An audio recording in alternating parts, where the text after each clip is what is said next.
yo an ma wo den bana mo bo ka tai okay. Kama huku vijinga. Angazumudo, obi angazumudo. Iki ke boku na vale.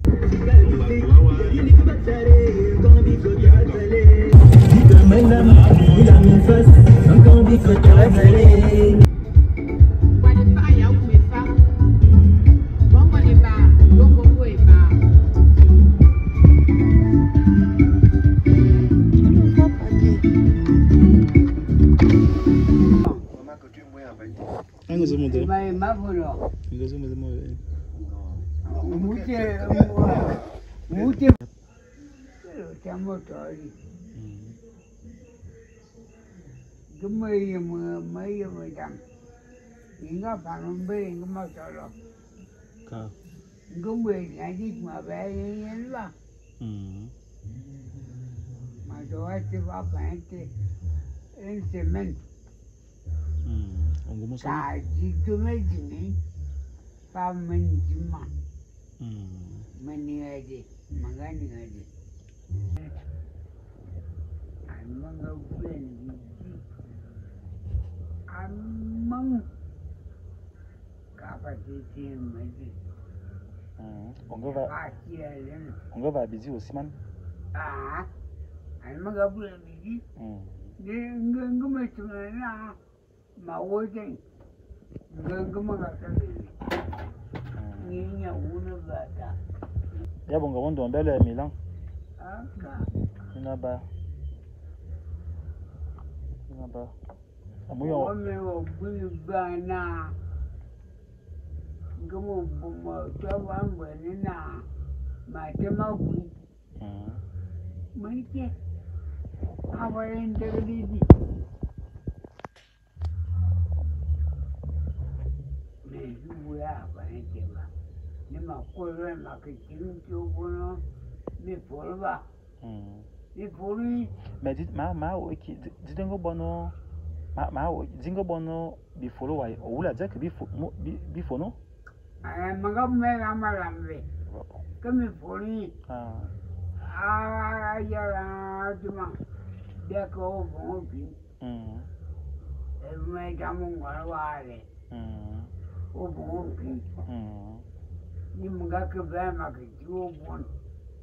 Mi folo te bo bon ki wena. Bolla Anna.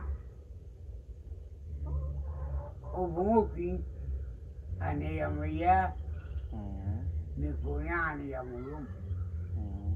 E o ju bena de danga mu ba.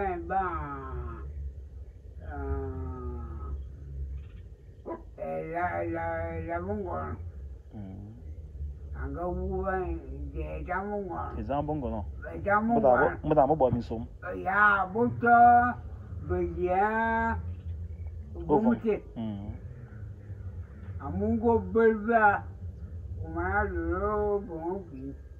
Yonte wako pia eda de da.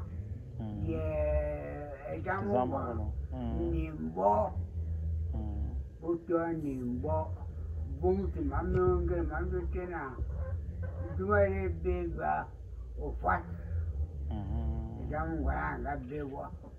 Newo leva okuke eni ba de danga wuni.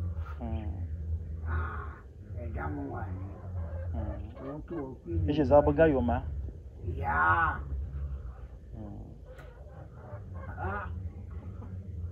Ei ma kurva da ba na kitin jobo na me por. Aka. Malo me por, molo me volve. E como a capula me la mete.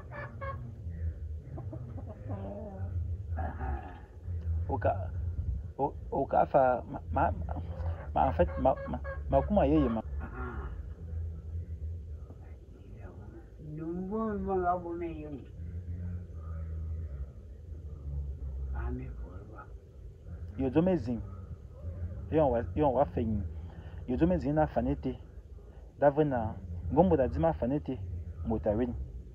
ngombo da zima fanete bane ya balayin yazo mai zinda vata fanete yazo mai zinda va fanete amu Jean-Pierre Angedzimi abalaso ezambo na zimi abalaso emanko ebanta mazimi abalaso odimi obalaso mon cher ango yi na Angedzimi fo kano odimi ango na Angedzimi azima fanete abalaso embo la bazama ango bazamada bobezin ba bo dimi ya mafanete bowen baka abalaso mo vomezin ede makuma ye na yo insisi miziona fanete na ngombo da dimi ngombo ta sikimbi ambo anabalaso ye fo na yezo mezi na fanete nda yubo nongo dimi bo wi wo wen ye fo na zela yubo ma ye niki da so awulia da so chama ye onga ya son lo yeti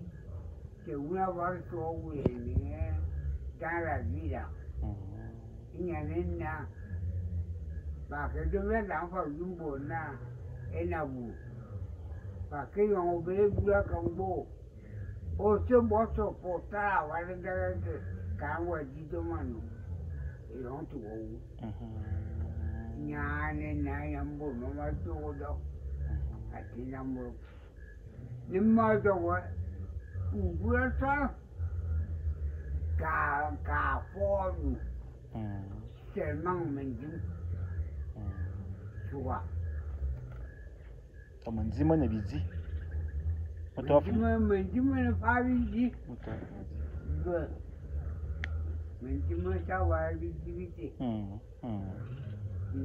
na mendim ne no ma ji ape o mo o si e bite na bito to wa bon mais c'est toujours no Jima tranquilo ni mo ni ma entemen ina osimane wa bo da kelete o vien bizi wa vien idio men jimo sendia ne mo ngabura ni be da mo e mo ma do ya awa wa ji mo ma ko me bo